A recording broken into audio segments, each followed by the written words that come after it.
Hi viewers, మనం వచ్చేసి మేరా దేశ్ భారత్ అనేటువంటి అనుచ్ఛేదం అనేటువంటి చూద్దాము. మేరే దేశ్ కా నామ్ భారత్, నా యొక్క దేశం పేరు వచ్చేసి భారతదేశము, ఇండియా ఔర్ హిందుస్థాన్ కాతే హై, హిందుస్థాన్ అని కూడా పిలుస్తారు. భారత్ ఏక మహాన్ ఔర్ ప్రాచీన దేశ హై, మనది వచ్చేసి చాలా పురాతనమైనటువంటిది, ప్రాచీనమైనటువంటి దేశము. భారత్కి రాజధాని నయీ ఢిల్లీ హై, మన యొక్క రాజధాని వచ్చేసి నయీ ఢిల్లీ.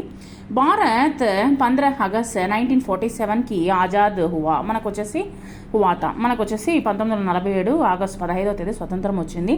భారత్ మే అనేక జాతి వివిధ సంస్కృతియో ధర్మం ఔర్ భాషాओं का దేశ హై, మన యొక్క దేశంలో వివిధమైనటువంటి జాతులు ఉన్నాయి, వివిధమైనటువంటి సంస్కృతులు ఉన్నాయి, తర్వాత వచ్చేసి ధర్మాలు ఉన్నాయి, మతాలు ఉన్నాయి, ఎన్నో భాషలు ఉన్నాయన్నమాట. భాషలు ఉన్నటువంటి దేశము భారతదేశమే. ఉత్తర్ సే హిమాలయ, దక్షిణ సే కన్యాకుమారి తక్క.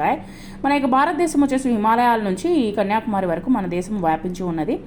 భారతదేశమే విభిన్నతామే ఏకతా హై, మనం దేశంలో విభిన్నమైనటువంటి జాతుల వాళ్ళు, విభిన్నమైనటువంటి మతాల వాళ్ళు ఉన్నప్పటికీ మనం అందరము ఒక్కటే.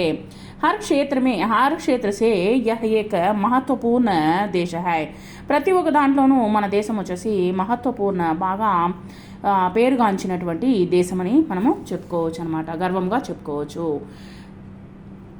Thank you very much.